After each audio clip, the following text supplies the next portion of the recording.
Bismillahirrahmanirrahim. Bismillahirrahmanirrahim. Assalamualaikum warahmatullahi wabarakatuh. Alhamdulillah. Alhamdulillahilladzi arsala rasulahu bil huda wa dinil haq liyudhhirahu 'ala dini kullih wa kafa billahi syahida. Asyhadu an la ilaha illallah wahdahu la syarikalah wa asyhadu anna Muhammadan abduhu wa rasuluhu la nabiyya ba'dah. Allahumma salli wa sallim ala Muhammad wa ala alihi wa sahbihi ajma'in, amma ba'd. Dengan kasih, alhamdulillah senantiasa kita panjatkan puji dan syukur kita kehadirat Allah Subhanahu wa taala. Di kesempatan pagi hari ini, hari Ahad tanggal 6 Desember 2020, bertepatan dengan tanggal 21 Rabiul Akhir 1442 Hijrah. Seperti biasa di agenda pagi kita, Embun Pagi, mengawali hari dengan inspirasi dan ilmu. InsyaAllah kita akan senantiasa terus berbagi ilmu, berbagi pencerahan, menghadirkan kehidupan kita yang makin syarat dengan makna ibadah dan karya amal saleh. Sebuah titian kehidupan yang tentu saja akan senantiasa menghadirkan kemuliaan, keberkahan, bahkan ampunan di sisi Allah Subhanahu wa taala. Senantiasa kita doakan orang-orang terdekat di dalam kehidupan kita, dari saudara-saudara kita, karib kerabat kita, bahkan tentu saja kedua orang tua kita yang hari ini mungkin ada yang sedang terbaring sakit. Semoga Allah SWT memberikan kesehatan, kelapangan dan keikhlasan di atas segala sakit yang derita, dan menghadirkan sakit sebagai kifarat, penebus di antara segala dosa dan kesalahan. Allahumma rabbana salhibil ba'sya isfi anta syafi la syifa illa syifauka syifaan la yughadiru saqama. Demikian pula untuk saudara kita, sahabat kita yang hari ini mungkin ada yang sedang berhadapan dengan begitu banyak masalah, begitu banyak ujian dari hal yang harus dihadapi. Semoga Allah SWT membuka jalan keluar dari berbagai bentuk kesulitan, dari berbagai bentuk musibah, dan senantiasa terbangun jiwa husnudzan, senantiasa berbaik sangka kepada Allah. Betapa di balik setiap ujian, di balik setiap musibah yang terjadi, sesungguhnya Allah SWT senantiasa akan memberikan hikmah demi hikmah, kebaikan demi kebaikan yang tentu saja akan mengantarkan derajat kemuliaan bagi mereka-mereka yang menjalaninya dengan segenap keikhlasan dan kesabaran.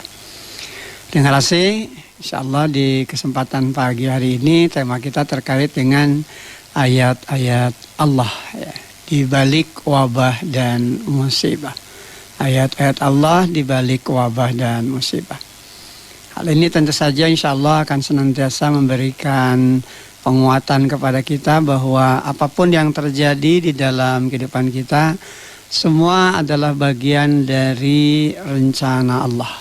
Semua adalah bagian dari skenario yang telah Allah tetapkan, yang tentu di balik itu semua mengandung hikmah dari begitu banyak pelajaran, bahkan begitu banyak peringatan. Dan bagi kita selaku seorang muslim, tentunya ayat-ayat Allah di balik wabah dan musibah yang terjadi adalah bagian tak terpisahkan untuk makin meningkatkan kadar kualitas hidup kita, makin takwa kepada Allah, makin menghadirkan setiap langkah hidup dan kehidupan kita syarat dengan investasi ibadah dan amal saleh. Dengan kasih, apa yang terjadi di balik setiap wabah dan musibah, sejatinya tentu bagi kita selaku seorang muslim dihantarkan untuk makin bertasbih, makin memahasucikan Allah, makin bertahmid untuk senantiasa memuji Allah Subhanahu wa taala. Kenapa harus bertasbih? Kenapa harus bertahmid? Karena tasbih kita tentu saja merupakan penguatan bagi setiap langkah hidup dan kehidupan kita agar senantiasa berada pada koridor tauhid kepada Allah Subhanahu wa taala. Sebab memang inilah kata kunci pendengar AC untuk bisa menghadirkan hidup dan kehidupan kita makin mulia, makin menemukan makna yang sesungguhnya. Karena tidak ada zat yang layak untuk disembah dan diibadahi melainkan hanya Allah Subhanahu wa taala. Tidak ada satupun perkara di muka bumi ini yang layak diperserikatkan. Oleh karena itu beruntunglah bagi mereka-mereka yang senantiasa menghadirkan Allah di dalam setiap langkah hidup dan kehidupannya, dari setiap menit, setiap jam, setiap hari, setiap minggu, bahkan setiap bulan dan tahun, bahkan berganti-ganti waktu dari apa yang ada dalam kehidupannya, senantiasa hadir di dalam ketaatan. Namun merugi bagi mereka-mereka yang walaupun hanya 1 menit, tapi kemudian diisi hanya dengan perkara-perkara yang buruk, maka hal ini tentu akan menimbulkan keburukan. Maka pendengar AC, bayangkanlah bila seseorang itu melakukan keburukan dalam 1 hari, dalam 1 minggu, dalam 1 bulan, dalam 1 tahun, bahkan bertahun-tahun hidup bergelimang dengan dosa, kejahatan, dan kemaksiatannya. Maka ini hanya akan menjadikan dirinya penuh dengan kehinaan, kerugian, bahkan kebinasaan. Dan kenapa kemudian kita harus bertahmid tatkala kita senantiasa hadir di dalam hidup dan kehidupan ini? Karena memang Allah Subhanahu wa Ta'ala yang telah menetapkan perkara itu akan memberikan nilai kebaikan di dalam kehidupan kita. Allah Subhanahu wa Ta'ala yang telah menghadirkan nilai-nilai positif dalam kehidupan kita.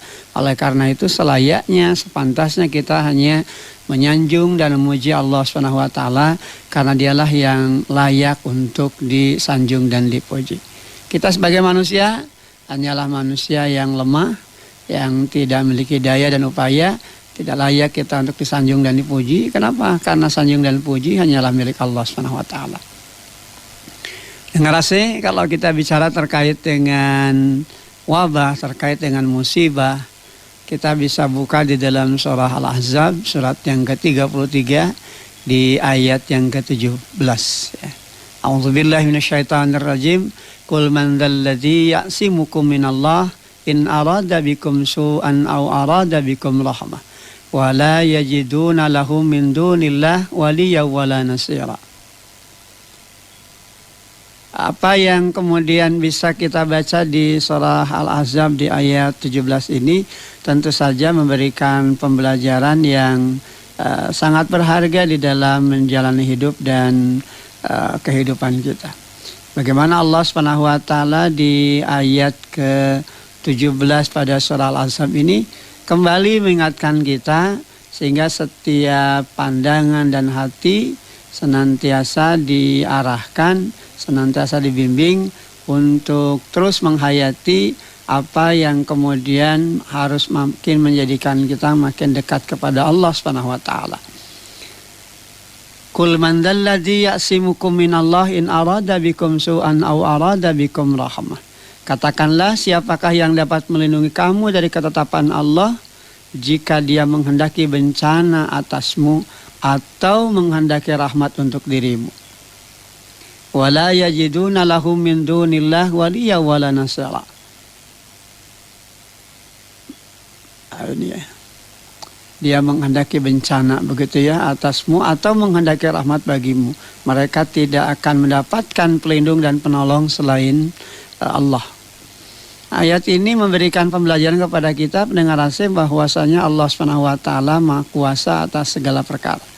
Oleh karena itu ini adalah ayat yang senantiasa menjadi ayat pengingat bagi kita semua bahwa tidak akan ada yang bisa melindungi manusia dari segala bala dan bencana melainkan hanya Allah Subhanahu wa Ta'ala.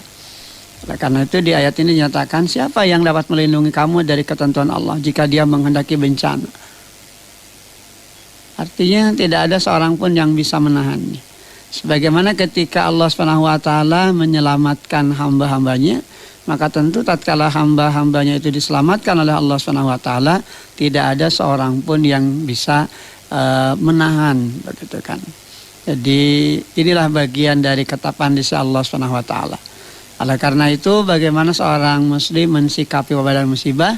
Yang pertama dan utama tentu saja landasi keyakinan bahwa segala perkara berjalan atas kehendak Allah Subhanahu wa Ta'ala.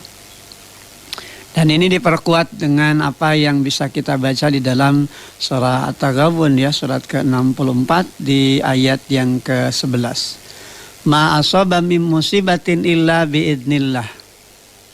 Tidak ada suatu musibah pun yang menimpa seseorang kecuali dengan izin Allah. Wa may yu'min billahi yahdi qalbah. Dan barang siapa yang beriman kepada Allah, niscaya dia akan memberi petunjuk kepada hatinya. Wallahu bikulli syai'in alim. Dan Allah Maha mengetahui segala sesuatu. Dengar ayat ke-11 di surah At-Taghabun ini memang makin menguatkan kita bahwa tidak ada satu musibah pun yang menimpa seseorang kecuali dengan izin Allah. Oleh karena itu bagi mereka yang beriman kepada Allah, bagi mereka yang meyakini bahwa segala ketetapan itu datang dari Allah SWT, Allah akan memberikan jaminan dengan diberikannya petunjuk kepada hatinya. Ada jalan keluar tatkala dia menghadapi wabah dan musibah. Dan ini yang dicontohkan di dalam kehidupan baginda Rasulullah SAW. Ada kekuatan doa yang kemudian senantiasa dipanjatkan agar kita terlepas, agar kita terbebas dari segala wabah dan musibah. Salah satu di antara doa yang senantiasa diajarkan Rasulullah SAW terkait tatkala kita menghadapi wabah, terkait menghadapi musibah dari bentuk penyakit dan hal-hal yang buruk lainnya. Di antaranya kita bisa baca Allahumma inni a'udzubika minal barasi wal junun wal judam wa min sayil asqam. Ya Allah, sungguhnya aku berlindung kepadamu dari penyakit belang, dari penyakit gila, dari penyakit lepra, penyakit sopak, dan penyakit buruk lagi membahayakan. Nah, ini diantara doa yang kemudian diajarkan Rasulullah SAW, yang kemudian ini juga hendaknya senantiasa kita dawamkan terlebih dalam situasi dan kondisi seperti saat sekarang ini. Wabah dan musibah ini terjadi tentu saja adalah karena kehendak Allah. Dan di balik wabah dan musibah itu ada yang Allah selamatkan, ada juga yang kemudian Allah wafatkan. Nah, persoalannya adalah bagaimana kita mensikapi itu di dalam keimanan. Ya, sebab dengan keimanan sekalipun ketika dia berhadapan dengan wabah dan musibah kemudian Allah berkehendak untuk mewafatkannya, maka kewafatannya tentu saja berada di dalam nilai-nilai kebaikan. Dia akan syahid. Ya, dia akan menjadi bagian dari orang-orang yang mendapatkan kemuliaan di sisi Allah SWT. Ya, namun sebaliknya bagi mereka-mereka yang tidak beriman, tentu saja kematian mereka hanya akan menjadi awal bagi kerugian dan kebinasaan. Oleh karena itu nilai-nilai iman ini yang selalu harus senantiasa kita jaga, kita rawat dan kita pelihara. Jangan sampai kemudian tergelincir dari keimanan. Jangan sampai kemudian kita lebih berkutat kepada urusan-urusan yang sifatnya fisik. Ya. Tapi kemudian melupakan nilai-nilai zikir, nilai-nilai taqarrub kita kepada Allah Subhanahu wa taala. Ya. Protap kesehatan terkait dengan konsep 3M itu kan, menggunakan masker, kemudian jaga jarak, kemudian juga mencuci tangan. Itu sudah bagus. Hanya tentu saja jangan hanya sampai di sana. Karena sebagai seorang muslim kita senantiasa diingatkan bahkan dikuatkan dengan bagaimana kita senantiasa memiliki pola pikir yang positif. Senantiasa berhusnudzon kepada siapa? Kepada Allah Subhanahu wa taala. Termasuk juga kepada orang-orang yang hadir di sekitar kita, gitu. Senantiasa berhusnudzon, berbaik sangka. Jangan sampai ada prasangka buruk begitu ya. Kenapa? Karena itu nanti akan merusak pikiran kita, jadi sugesti yang buruk di dalam hati begitu kan. Kalau kita sudah berprasangka buruk apalagi kepada Allah, ya siapa nanti yang akan menolong kita dari wabah dan musibah? Tidak ada yang bisa menolong semuanya itu kecuali kembali kepada Allah. Demikian juga kepada sama manusia, jangan sampai ada kecurigaan. Yang kalau mau hemat saya justru malah itu bisa mengurangi daya tahan tubuh. Gitu. Ya kita tetap jaga protap, jaga kesehatan, namun pola pikir kita juga tetap kita optimalkan bahwa kita sudah berupaya untuk melakukan apa yang menjadi bagian aturan di dalam hidup, begitu kan. Kenapa kita harus menggunakan masker, kenapa kita harus jaga jarak, kenapa kita juga harus mencuci tangan. Ini semua kita lewati, apalagi tentu bagi seorang muslim. Ada konsep wudu yang terus dilakukan, begitu ya. Kalau didawamkan tentu akan lebih dari 5 kali dalam sehari. Dan ini yang kemudian juga terus kita lakukan. Agar apa? Ya tentu ikhtiar secara lahiriah kita lakukan. Namun jangan salah, kita juga tentu harus berusaha mendekatkan diri kepada Allah Subhanahu wa taala untuk apa? Menghadirkan nilai-nilai positif ya, senantiasa berhusnudzon kepada Allah Subhanahu wa taala. Kemudian juga tentu pola zikir kita, senantiasa ingat kepada Allah bahwa bagaimanapun kita berjuang berusaha untuk menyingkirkan bencana dalam kehidupan kita, manakala ketika Allah sudah berkehendak mewafatkan kita dari wabah dan musibah itu, maka tidak ada seorang pun yang bisa menolak. Sebagaimana ketika Allah datangkan rahmat, ketika Allah datangkan keselamatan dalam kehidupan kita, maka tidak ada seorang pun yang bisa menahannya. Tinggal tadi persoalannya kepada kita, apakah kita dalam keadaan beriman ataukah dalam keadaan ingkar, begitu kan. Tapi kalau kita dalam keadaan ingkar, tentu saja hanya akan menjadi kerugian, bahkan kebinasaan dan kehinaan. Nah, pendengar sih, oleh karena itu tidak ada satu musibah pun yang menimpa seorang kecuali dengan izin Allah. Dan Allah SWT kemudian memberikan bimbingan begitu kepada siapa? Kepada mereka yang beriman kepada Allah. Wa may yu'min billahi yahdi qalbah. Dan barang siapa yang beriman kepada Allah, dia akan memberi petunjuk kepada hatinya. Akan ada jalan keluarnya begitu. Dia diselamatkan, bahkan dia disehatkan.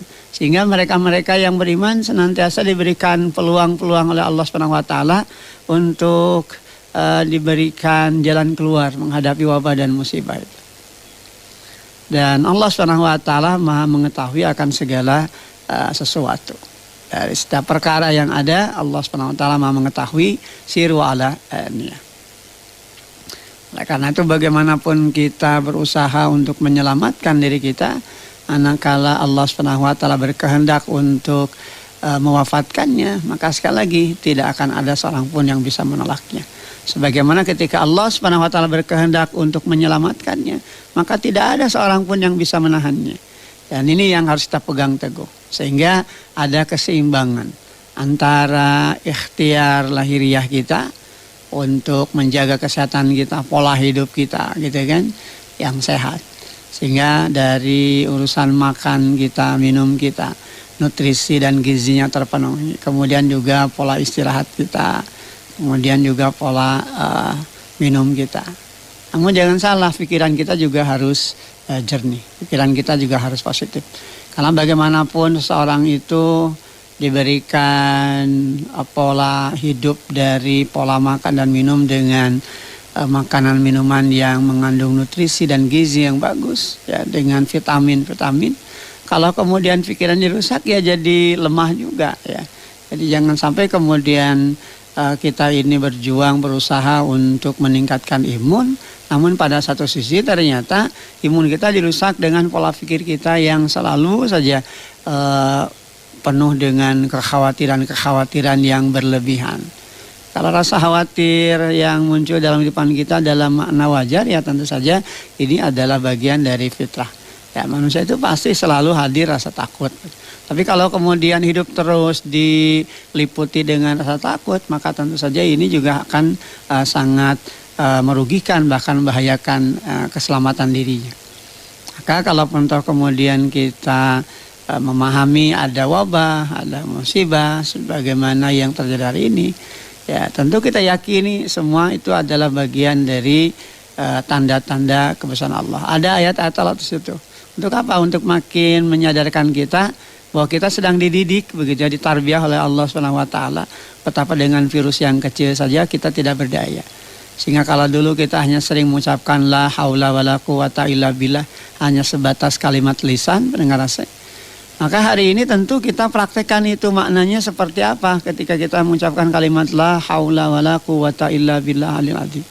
Tidak ada daya, tidak ada kekuatan, melainkan kembali kepada pertolongan Allah. Nah, di situ kita akan makin memaknai hal itu sebagai bentuk gambaran bagaimana kita senantiasa meyakini semua hal dalam kehidupan ini kembali berpulang kepada Allah Subhanahu wa taala. Kenapa? Ya karena kesadaran kita, diri kita ini lemah, tidak berdaya, tidak memiliki kekuatan apalagi kekuasaan, melainkan hanya kembali kepada Allah Subhanahu wa taala, zat yang maha perkasa lagi maha kuasa atas segala perkara.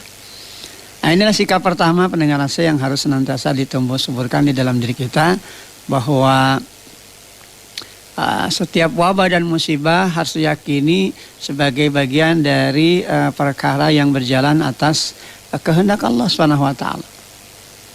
Nah, yang kedua, seorang muslim ketika menghadapi wabah dan musibah ini senantiasa harus memiliki tanggung jawab. Kalau dalam hadis itu diungkapkan dengan kalimat menjaga Allah. Artinya apa? Artinya dengan senantiasa hidup di dalam ketaatan kepada Allah, senantiasa melaksanakan perintah Allah dan menjauhi segala apa yang dilarang oleh Allah Subhanahu wa taala. Nah, hal ini sebagaimana wasiat Rasulullah Shallallahu alaihi wasallam kepada Ibnu Abbas radhiyallahu anhu. Ihfadillah yahfadka, itu kan? Ihfadillah tajidhu tujahaka. Jagalah Allah, niscaya Allah akan menjagamu. Jagalah Allah, niscaya engkau menjumpai pertolongan Allah ada di hadapanmu.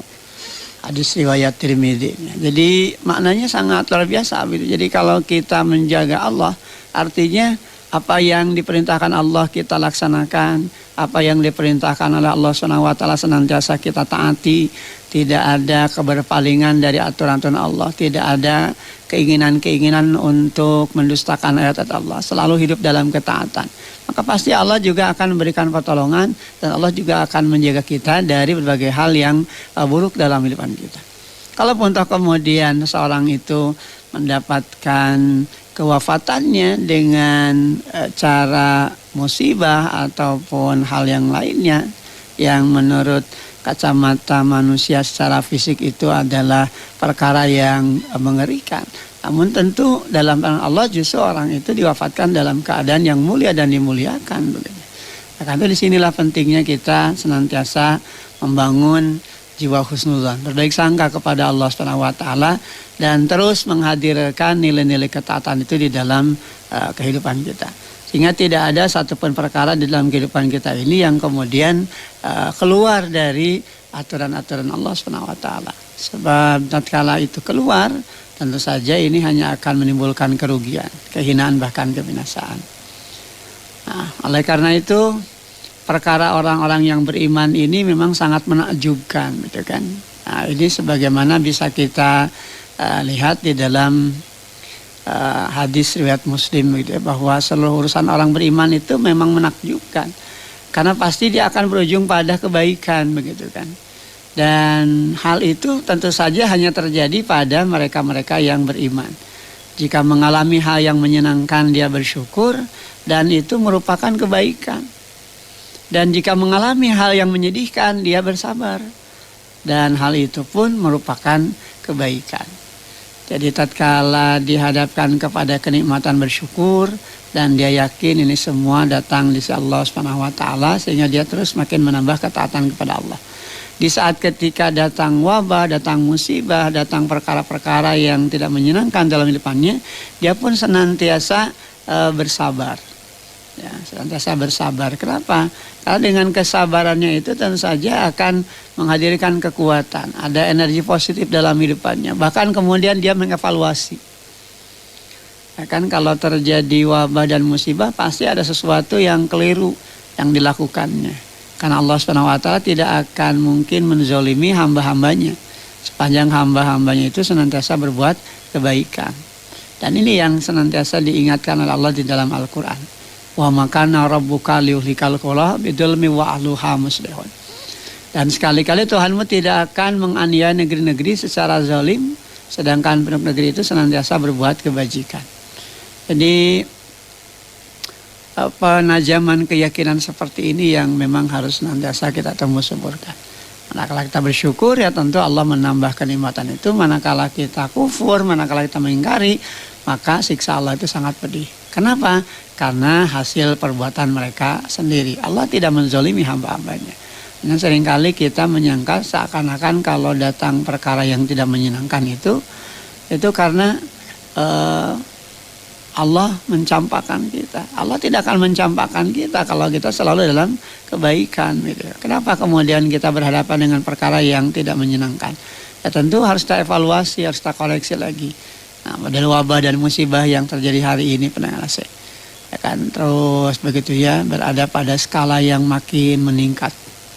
Nah, ini juga tentu di samping kita menjaga diri kita dengan kesehatan kita, tetap kemudian kembali kepada protap kesehatan dan mengikuti aturan-aturan yang ada, namun juga koreksi, evaluasi, bahan tafakur, bahan perenungan bagi kita perlu dilakukan. Untuk apa? Untuk menyadari kembali apa kesalahan yang selama ini kita lakukan.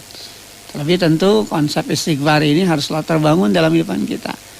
Makin besar wabah musibah, harus semakin banyak kita beristighfar, mohon ampun kepada Allah SWT, dan harus diyakini bahwa ini pasti ada kesalahan dari kekeliruan yang kita lakukan.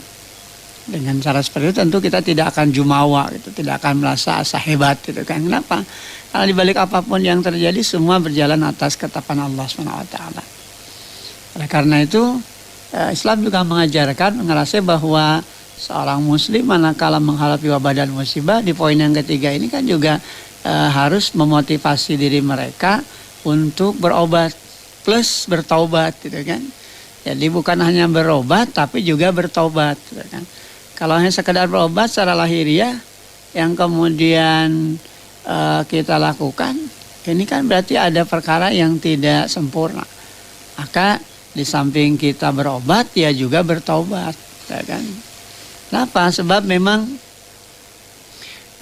tidak ada hal yang paling indah dalam kehidupan setiap pribadi muslim, melainkan ketika mereka menyadari bahwa hal-hal yang buruk di dalam kehidupan itu pasti bermula dari langkah-langkah hidup yang keliru selama ini.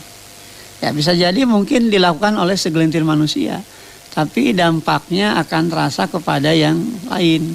Maka ini pentingnya adanya amar ma'ruf nahi munkar. Semangat untuk saling memperbaiki, semangat juga untuk berjuang bagaimana meninggalkan segala bentuk kemungkaran, segala perkara-perkara yang buruk di dalam kehidupan. Jangan sampai orang berpikir nafsi-nafsi begitu ya, egois gitu kan, antepan, membiarkan bahkan pembiaran kepada hal-hal yang buruk di dalam kehidupan. Ya harus saling mengingatkan, untuk saling menguatkan agar apa? Agar dirinya tidak terjebak pada kerugian, kehinaan dan kebinasaan. Termasuk juga orang lain. Apa? Karena kalaupun toh kita berbuat baik, ternyata ada segelintir orang di luar kita yang tidak bisa menjaga dirinya, maka yang segelintir orang itu bisa jadi sebab rusak dan hinanya kehidupan kita. Karena itu setelah kita berobat, ketika kita menghadapi wabah, ketika kita berhadapan dengan musibah, kalau itu sakit, itu kan kena penyakit, ya kan. Ini kan tentu harus kita optimalkan begitu ya, ikhtiar secara lahiriahnya. Dengan apa? Dengan cara berobat.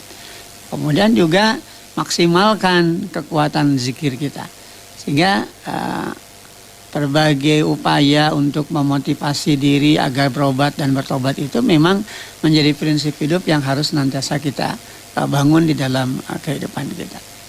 Karena berobat saja tidak cukup, harus juga bertobat. Bertobat saja juga tidak cukup, harus kemudian juga ada ikhtiar lahiriah begitu kan. Nah, disinilah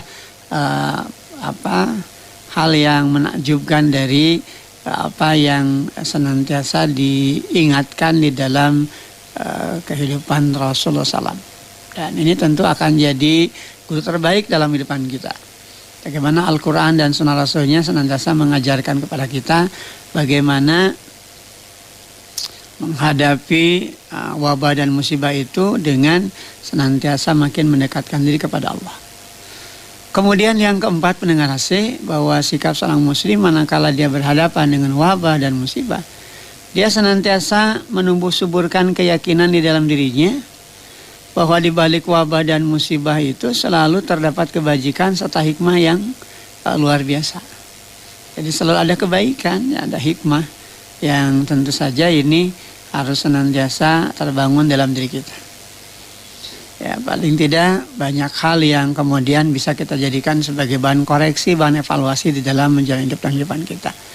Ya, dengan kondisi wabah COVID-19 ini kan, seseorang juga makin berusaha untuk berada di dalam pola hidup yang sehat. Ya kan, mencuci tangan, kemudian juga senantiasa menggunakan masker seperti itu kan. kemudian juga jaga jarak. Ada nilai-nilai kebaikan di dalamnya yang kemudian hikmahnya secara psikologis tentu saja juga bisa mempengaruhi hidup dan kehidupan kita. Kan diawali ketika kita mencuci tangan, apa ini juga harus terjaga tangan kita secara lahiriah dari penyakit. Namun dari sisi ruhiyah, tangan ini harus terpelihara dari perkara-perkara yang berbau dosa dan kejahatan gitu kan. Kan halnya ketika seorang menggunakan masker, tidak hanya sekadar menutup wajahnya atau menutup bagian-bagian dari apa yang nanti bisa terpapar atau tertular dengan wabah dan musibah, tapi juga menjadi bahan perenungan untuk apa? Untuk bisa menjaga mulutnya dari hal-hal yang tidak berguna, sehingga dia tidak akan asbun begitu ya kalau bahasa kita itu. Jadi tidak akan asal bunyi, tidak akan ngomong saengeunahna gitu kan. Karena apapun yang dia katakan tentu harus bisa memiliki nilai positif dalam kehidupan, memiliki nilai guna. Dan jangan sampai kemudian menimbulkan kemudaratan bagi orang lain, apalagi sampai menyakitkan dan menyinggung orang lain. Nah, dan ini yang memang harus senantiasa kita bangun. Ada hikmah yang luar biasa, dididik begitu ya. Kalau kita juga biasanya kalau keluar rumah itu kan, ya keluar rumah saja tanpa pertimbangan. Kalau sekarang ini kan ketika kita akan keluar dari rumah, apalagi luar wilayah tempat tinggal kita, tentu saja kita juga akan berupaya untuk kembali melakukan evaluasi dan koreksi diri untuk kepentingan apa kita pergi keluar. Kalau memang tidak ada kepentingan yang harus menjadikan kita keluar dari rumah, ya lebih baik diam saja di rumah. Dan ini akan jadi kebaikan gitu kan. Jadi hidup itu memiliki tujuan gitu kan. Jadi tidak sekadar pergi ya pergi begitu ya. Datang dan perginya tidak menimbulkan faedah, bukan hanya bagi dirinya tapi juga tentu bagi orang lainnya. Kalau untuk diri sendiri sudah tidak lagi memiliki manfaat, tidak lagi memiliki faedah, ya bagaimana untuk orang lain? Maka ditumbuh suburkan itu dari diri kita sendiri. Nah inilah hikmahnya gitu kan. Hikmahnya juga bagaimana kedekatan silaturahim di antara kita juga makin terjaga ya kan. Jadi inilah pentingnya kita bersikap husnudzan, senantiasa berbaik sangka kepada Allah Subhanahu wa taala. Bahwa di balik wabah dan musibah ini selalu ada nilai-nilai kebaikan, ada hikmah yang bisa kita peroleh dari apa yang kita dapatkan. Sehingga jangan sampai kemudian menjadi berkeluh kesah. Ya, tetap optimis begitu ya, berpikir positif, kemudian taqarrub kepada Allah, dan secara lahiriah tentu saja menjaga kesehatan kita agar tidak terpapar dengan penyakit begitu. Kemudian yang berikutnya pendengar AC, kita tidak terjebak ya atau hanyut dalam informasi yang tidak benar, yang hanya menimbulkan kekhawatiran serta rasa takut yang berlebihan. Ya, kondisi wabah makin meningkat ini kalau kemudian kita telusuri secara kejiwaan begitu dalam pendekatan psikologis, itu ternyata dipengaruhi oleh informasi-informasi yang masuk. Ya, apalagi sekarang kan eranya era digital ya, era gadget kan. Jadi informasi masuk ke telinga kita, masuk melalui pandangan kita yang kita lihat dengan berbagai ragam dan macamnya. Ini kan ya istilah saya itu berseliweran itu di mana-mana. Nah, yang kita butuhkan dan kemudian dilakukan oleh seorang muslim itu apa? Menyeleksi ya kan. Jadi difilter begitu kan, disaring. Informasi-informasi yang masuk itu mengandung nilai kebenaran atau tidak. Bahkan kalaupun toh mengandung hal-hal yang benar begitu ya, kalau kemudian itu nanti akan bisa menimbulkan kekhawatiran pada masyarakat, maka informasi-informasi seperti itu jangan kemudian main disebarkan, apalagi kepada orang-orang yang mudah tersugesti dengan rasa takut ya. Jadi harus berhati-hati, itulah makna yang sesungguhnya kan. Sehingga disinilah pentingnya juga membaca berita, membaca informasi secara benar begitu kan. Makanya kenapa di dalam Al-Quran juga kita selalu diingatkan oleh Allah. Kita bisa lihat di dalam surah Al-Hujurat ya kan, di surah yang ke-49, di ayat yang di ayat yang ke-6 gitu kan. Bagaimana kita senantiasa diingatkan kembali untuk memfilter begitu ya informasi-informasi yang masuk. Ya ayyuhalladzina amanu in ja'akum fasikum binaba'in fatabayyanu antusibu qauman bijahalatin fatusbihu ala ma fa'altum nadimin. Hai orang beriman, jika seorang yang fasik datang kepada membawa satu berita, maka telitilah kebenarannya agar kamu tidak mencelakakan satu kaum karena kebodohan atau kecerobohan yang akhirnya kamu menyesali perbuatanmu itu. Nah, ini yang diingatkan oleh Allah di dalam Al-Quran. Jadi betapa pentingnya kita juga mencerna setiap informasi yang masuk. Sebab kalau kemudian setiap informasi mudah kita posting, apalagi mudah kita share ke berbagai kalangan yang apalagi informasi itu belum tentu kebenarannya, ini kan bisa menimbulkan masalah. Yang sudah memiliki tingkat kebenaran 100% pun ternyata ketika akan disebarkan juga harus dengan segala perhitungan, dengan segala pertimbangan. Kepada siapa disebarkan? Kalau kepada orang-orang yang mudah tersugesti dan kemudian dia mudah lemah dengan informasi-informasi yang ada, ya tentu saja ini akan menimbulkan masalah. Sehingga tentu harus berhati-hati sekali begitu kan. Maka yang harus tumbuh suburkan itu adalah semangat untuk berpikir positif. Dan kemudian proses pendekatan diri kepada Allah dengan nilai-nilai yang benar begitu kan. Kemudian juga tentu pendengar AC, kalau fisik itu kan memerlukan gizi dan nutrisi gitu ya, berupa vitamin yang pada gilirannya akan menjadi imun bagi tubuh.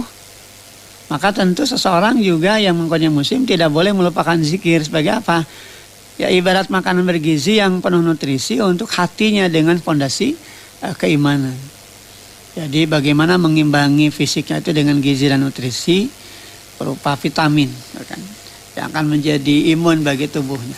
Namun dia juga tidak melupakan konsep zikir kepada Allah yang diumpamakan seperti halnya makanan bergizi dan penuh nutrisi untuk hatinya, untuk jiwanya, ya kan, melalui pondasi keimanan.